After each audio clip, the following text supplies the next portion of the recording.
بسم الله الرحمن الرحيم.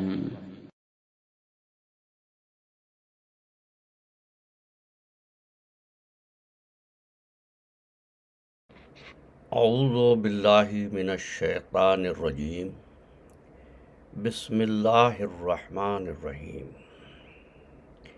سامعین محترم اور ناظرین گرامی مرتبت، السلام علیکم۔ برسوں پہلے ڈاکٹر اقبال نے کہا تھا، قوم کیا چیز ہے، قوموں کی امامت کیا ہے، اس کو کیا جانے بیچارے دو رکعت کے امام۔ اسلاموفوبیا کے عنوان پر ہم نے آپ کی خدمت میں یہ عرض کیا کہ سرکار ختمی مرتبت کی تعلیمات سے منحرف ہو کر اور قرآنی احکامات کو نظر انداز کر کے ملت اسلامیہ نے آج وہ صورت اختیار کر لی ہے کہ غیر مسلم تو کیا، خود مسلمان بھی مسلمان سے خوف زدہ رہتا ہے۔ اگر کوئی شے ایک آدمی کو نقصان پہنچا سکتی ہو تو اس کا خوف رکھنے والا بھی ایک ہوتا ہے، لیکن اگر پوری انسانیت کو کسی تصور سے، کسی فرد سے یا کسی امر سے خوف محسوس ہو تو پوری انسانیت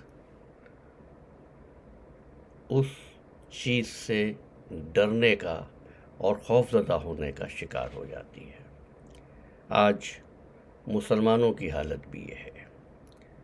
دنیا یہ سمجھتی ہے اور یہ سمجھنے میں حق بجانب ہے کہ مسلمانوں میں برداشت کا مادہ نہیں پایا جاتا اور دوسروں کی رائے کا احترام تقریباً نہ ہونے کے برابر ہے۔ معدود چند افراد ایسے ہو سکتے ہیں جن کو اس خیال سے مستثنی رکھا جا سکے۔ مثلا پہلی بات، اور آپ اس کی تصدیق کیجئے عملی طور پر، کہ مسلمان اپنی دنیاوی زندگی کے بیٹرمنٹ کے لیے مغربی ممالک کا رخ کرتے ہیں اور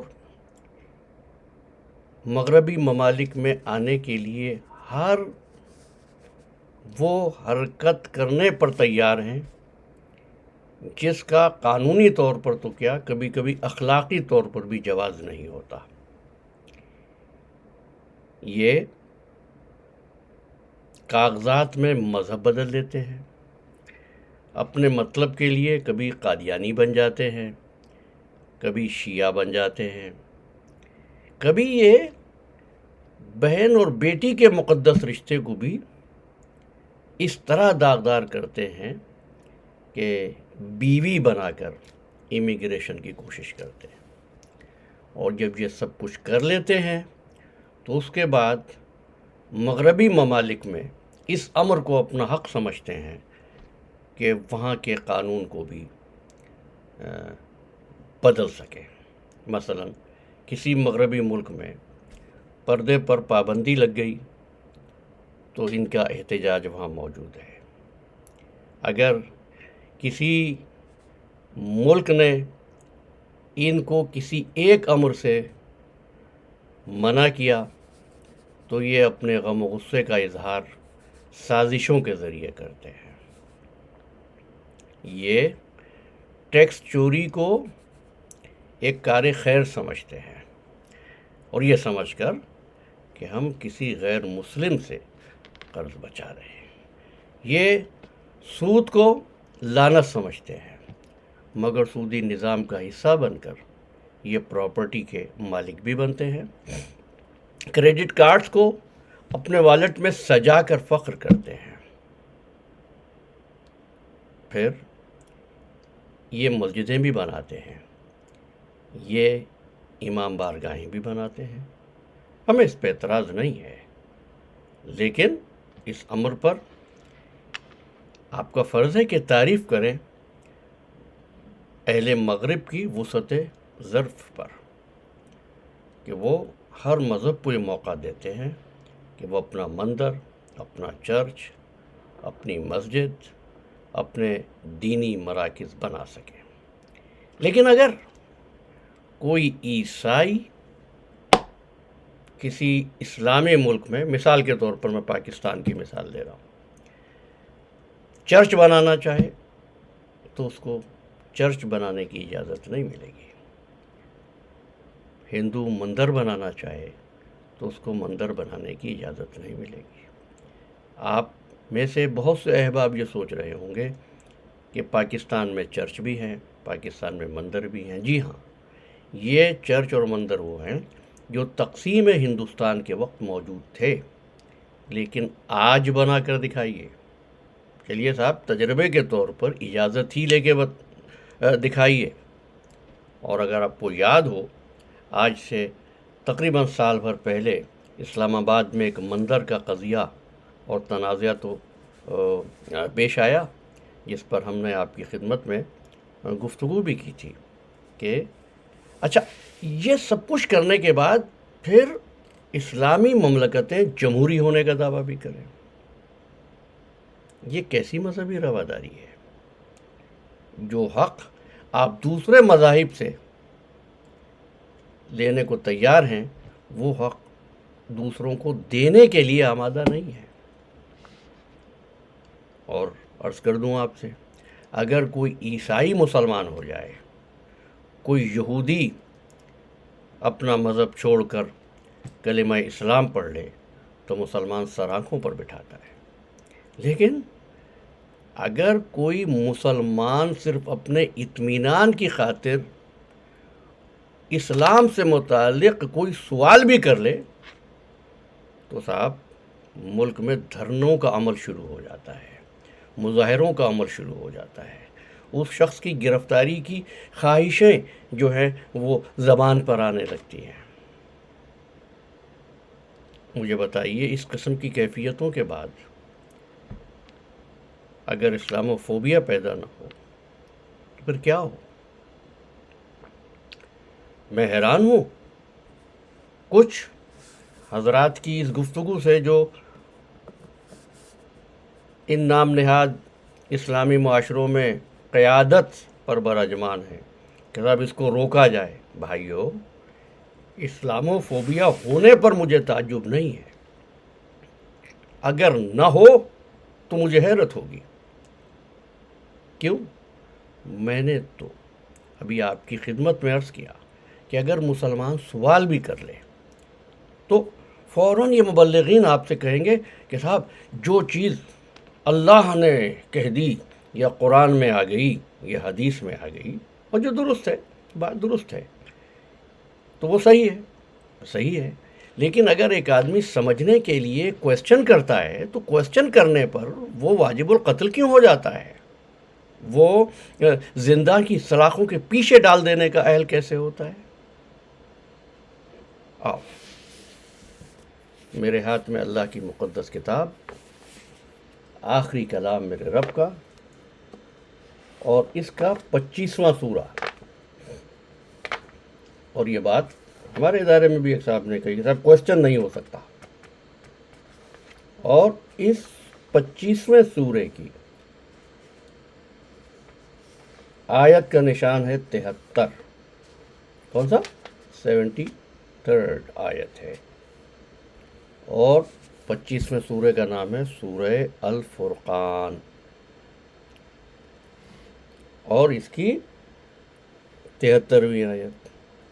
رب العزت صاحبان ایمان کی گفتگو کر رہا ہے، ان کی تعریف کرتے کرتے ارشاد فرماتا ہے والذین اذا ذکروا بآیات ربہم لم یخروا علیہا صما وعمیانا جب ان صاحبان ایمان کے سامنے ان کے رب کی آیات کا ذکر کیا جاتا ہے تو ان پر اندھے بہرے ہو کر نہیں گر پڑتے۔ اندھے بہرے کون ہوتے ہیں؟ جن کے لیے قرآن پہلے کہہ چکا ختم اللہ علی قلوبہم وعلی سمعہم، جن پر مہر لگ جاتی ہے، جو عقل کا استعمال حرام سمجھتے ہیں۔ مجھے بتائیے، خوف نہ محسوس ہو تو پھر کیا محسوس ہو؟ عقل؟ آئیے بس دو ایک مثالیں دوں گا، ورنہ تو خود ایک مفصل ٹاپک ہے اور کبھی انشاءاللہ اس پر بھی گفتگو کروں گا۔ تفسیر ابن کثیر اور صحیح بخاری شریف، جو کہ بہت ہی مستند کتابیں شمار کی جاتی ہیں۔ اب کیا لکھا جا رہا ہے ذرا یہ سنیے کہ جب حضرت نوح علیہ السلام نے کشتی بنائی تو اس میں جانوروں کو بھی سوار کیا، جانوروں کو ایک ایک جوڑا۔ جو سب سے نیچے والی منزل تھی کشتی کا پہلا طبقہ، جس کو آج کل کے دور میں آپ گراؤنڈ فلور کہتے ہیں سمجھنے کے لیے، اس پہ جانور تھے۔ اس سے اوپری منزل پر دوسرے فلور پر انسان تھے اور تیسرے فلور پر پرندے تھے۔ ٹھیک، اب جب جانور چلے، کشتی چلی، جتنا عرصہ بھی رہی، اس میں غلاظت سے جانوروں کی بدبو پیدا ہونے لگی، گندگی پیدا ہونے لگی۔ حضرت نوح علیہ السلام نے رب العزت سے عرض کیا، تو پھر آپ کو حکم ہوا کہ تم ایسا کرو، اونٹ کی دم پر ہاتھ مارو۔ جب اونٹ کی دم پر ہاتھ مارا تو اس سے سوروں کا جوڑا پیدا ہوا اور وہ گندگی کھانے لگے۔ دیجیے صاحب، معلوم ہو گیا آپ کو کہ سور یا خنزیر کیوں حرام ہے۔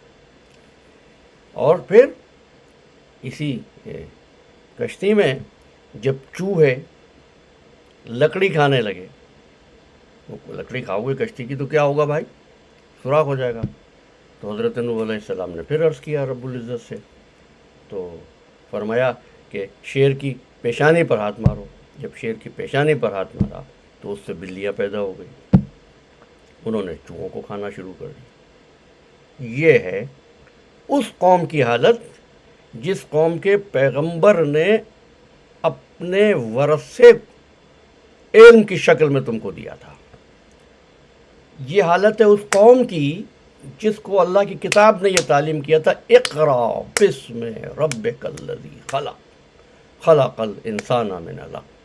یہ اس رسول کی امت ہے کہ عیسائی اس سے بات کرنے آتے ہیں تو وہ ان کو مسجد میں ان کے طریقے پر عبادت کرنے دیتا ہے۔ ان کی حالت کیا ہے؟ ان کی حالت یہ ہے عزیزو، میں نے خود دیکھا ہے اپنی آنکھوں سے جوانی کے دنوں میں کہ ایک ڈاکٹر صاحب کا کلینک میری دکان سے کچھ دور تھا، اور ایک دن اس پہ حملہ ہو گیا، بلوا ہو گیا، فرنیچر نکال کے پھینک دیا گیا۔ پوچھنے پر معلوم ہوا کہ پتہ نہیں تھا یہ ڈاکٹر تو قادیانی ہے۔ عیاذاً باللہ۔ کیا کہیں گے آپ اس قوم کے بارے میں؟ اس قوم کا دوہرا معیار یہ ہے کہ اگر کوئی عیسائی مرد و عورت اپنی سادگی یا حماقت یا غصے کے نتیجے میں کسی کا وزٹنگ کارڈ جس پر بسم اللہ الرحمن الرحیم لکھا ہو یا نام میں علی یا محمد لکھا ہو پھینک دے، اور ایسے واقعات ہوئے ہیں، وقت مختصر ہوتا ہے، تو اس پر توہین رسالت آرڈیننس کے تحت، بلاسفیمی لا کے تحت مقدمہ قائم ہو جائے، اور آپ کی اسمبلی میں وہ بجٹ بکس، یہ دانشوران ملت، حکومت اور اپوزیشن ایک دوسرے کو مار رہے ہوں، پھینک رہے ہوں، کتابیں گری پڑی ہوں، تو کوئی قانون حرکت میں نہیں آتا۔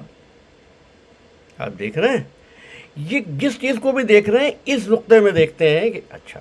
پھر آپ سے عرض کروں، آپ کو آسیہ بی بی تو یاد ہوگی نا، جس کی حفاظت کے لیے حکومت پاکستان نے اس کو پاکستان سے رخصت کیا تھا، کہاں بھیجا تھا؟ مغرب میں۔ ٹھیک ہے، مجھے نہیں پتا یہ کہاں بھیجا ایگزیکٹلی، کیسے بھیجا، کیسے، لیکن یہ واقعہ آج زبانت خاص فہم ہے۔ اب آئیے، ایک بارش، ایک بزرگ 70 سال کی عمر، مفتی دین کا ٹائٹل لگائے اور عالم دین ہونے کی دستار سر پہ رکھے، جبہ اپنے دوش پر رکھے، مسجد کی چہار دیواری میں موجود مدرسے میں ایک بچے کے ساتھ بدکاری کا مرتکب ہو، اور نہ ہی کوئی مظاہرہ ہو رہا ہے پاکستان میں، نہ کوئی مطالبہ ہو رہا ہے، نہ کوئی دھرنا دیا جا رہا ہے، نہ رگ حمیت کسی کی پھڑکی ہے، نہ توہین مسجد ہوئی، نہ توہین قرآن ہوئی، نہ توہین رسالت ہوئی۔ یہ ہے وہ اسباب۔ واقعات ہوتے ہیں دنیا میں، ہر قوم میں اچھے اور برے ہوتے ہیں۔ آپ یہ کہہ سکتے ہیں صاحب ایسے لوگ ہر مذہب میں، جی ہاں ہر مذہب میں ہوتے ہیں، ہر قوم میں ہوتے ہیں، ہر معاشرے میں ہوتے ہیں، لیکن ان کی سرپرستی کو حکومتی آشیرواد حاصل نہیں ہوتی ہے، حکومتی سپورٹ حاصل نہیں ہوتی ہے۔ آپ کے ہاں اس کو حکومت کی سپورٹ حاصل ہوتی ہے۔ یہ بیان ایک سربراہ مملکت کا ہے اسلاموفوبیا کے بارے میں، اور خواتین کے ساتھ زیادتی ہو جانے پر لباس تک پہ گفتگو جو ہے وہ حق ہے آپ کے معاشرے کے نام نہاد مبلغین کا اور آپ کی حکومت کا۔ کس کو نہیں پتا کہ یہ کہا گیا کہ جانور کو جانور کے سامنے ذبح نہ کرو؟ کیوں کہا گیا کہ بچوں کے سامنے ذبیحہ نہ کرو جانور کا؟ کبھی غور تو کرو، یہ تمہارے ہاں کیوں اتنے خون آشام اور کیوں دہشت گرد پیدا ہوتے ہیں؟ اور جا کے دیکھو پھر بقرعید کے موقع پر گلی گلی میں جانور کٹ رہا ہوتا ہے اور بچے بیٹھے اور دیکھے تماشا دیکھ رہے ہوتے ہیں ان جانوروں کا۔ یہ ہے تعلیمات اسلامی؟ کیا اللہ کے رسول نے تم کو یہ تعلیم دی تھی؟ اللہ کا رسول تو یہ کہتا تھا المسلم من سلم المسلمون بلسانہ ویدہ، مسلمان وہ ہے اس کی زبان اور ہاتھ سے دوسرے مسلمان محفوظ رہیں۔ اب غیر مسلموں کو چھوڑ دو، ان مسلم معاشروں میں اس مسلمان کے ہاتھوں شیعہ محفوظ نہیں، وہابی محفوظ نہیں، سنی محفوظ نہیں۔ نشتر پارک کے واقعے کا کس کو علم نہیں ہے کیا ہوا تھا وہاں پر؟ جو مفتی صاحب بنوری مسجد کے تھے ان کو مارنے والے کفار تھے؟ نہیں، تمہارے اندر برداشت ہی نہیں ہے۔ اور جو کچھ شیعوں کے ساتھ ہوتا ہے وہ بھی آپ کے معاشرے میں موجود ہے۔ اور جب آپ اپنے معاشرے میں اس قسم کے فوبیا کو ختم نہیں کر سکتے تو کس منہ سے، کس چہرے سے مطالبہ کر رہے ہو عالمی برادری سے کہ اسلاموفوبیا نہیں ہونا چاہیے؟ تم تو ان بے کس اور بے گناہ عیسائیوں کے چرچ جلا دیتے ہو جو تمہارے ملک میں موجود ہوتے ہیں۔ تمہارے یہاں کو مسجد کا کنگرا گر جائے، شیعہ بھائی سے کہتا ہوں، کسی علم کی کوئی توہین کرے، تم کو کیسا لگتا ہے؟ اگر ویسٹ میں ہو تب بھی برا لگتا ہے، تم اپنا حق استعمال کرتے ہو، اور تم مذہب کے نام پر کیا بدھ مذہب کے مجسمے نہیں گرائے گئے افغانستان میں؟ پھر بھی آپ سوچ رہے ہیں کہ دنیا کیوں اسلام سے خوفزدہ ہوتی ہے۔ یاد رکھنا، سرکار ختمی مرتبت نے اپنے آخری خطبے میں فرمایا تھا، لیکن تمہارا سرکار ختمی مرتبت سے کیا تعلق ہے؟ تم صرف ایبیوزر ہو، ان کے دین کو ایکسپلائٹ کرتے ہو، ان کا نام استعمال کرتے ہو۔ تمہارا کوئی واسطہ نہیں رسول سے، تمہارا کوئی واسطہ نہیں قرآن سے۔ قرآن تو ایک آیت میں مسجد کا بھی ذکر کرتا ہے، سیناگوگ کا بھی ذکر کرتا ہے، چرچ کا بھی ذکر کرتا ہے، اور تم کم ظرف ہو۔ کیا کہا سرکار ختمی مرتبت نے آخری خطبے میں؟ بس سن لیجیے، پھر یاد چاہتا ہوں۔ آپ نے فرمایا جس طرح حج کے ایام محترم، جس طرح کعبۃ اللہ محترم، جس طرح قرآن محترم، اسی طرح ایک انسان کے لیے دوسرے انسان کی جان و مال محترم۔ تم کرتے ہو احترام جان و مال کا؟ تم کرتے ہو دوسرے کی رائے کا احترام؟ دین اسلام کے سرپرست، دین اسلام کے بانی، دین اسلام کا لانے والا میرا آقا محمد مصطفیٰ صلی اللہ علیہ وآلہ وسلم تو فرما رہے ہیں کہ اگر نماز بھی پڑھنے جا رہے ہو، پانی تھوڑا سا ہے لیکن دیکھتے ہو ایک بلی پیاس کے سبب مر رہی ہے تو بلی کی جان بچا لینا، کتے کی جان بچا لینا، مگر تم تو اپنے مسلمان بھائی کی جان کو نہیں چھوڑتے۔ تم سے میں کیسے توقع کروں کہ تم دوسرے انسان کا احترام کرو گے؟ خدا کی قسم، اگر تمہاری اتنی اکثریت ہوتی جتنی عیسائیوں کی ہے، یا تمہاری اتنی طاقت ہوتی جتنی یہودیوں کی ہے، تم کسی ایک غیر مذہب کو جینے کا حق نہیں دیتے۔ وآخر دعوانا ان الحمد للہ رب العالمین۔ رب العزت ہمیں سمجھنے کی صلاحیت عطا فرمائے، ہمیں فہم و بصیرت عطا فرمائے، ہم کو اس راستے پر چلنے کی توفیق عطا فرمائے جو آقا دو جہاں نے ہم کو تعلیم کیا۔ ربنا تقبل منا انک انت السمیع العلیم۔ السلام علیکم ورحمۃ اللہ وبرکاتہ۔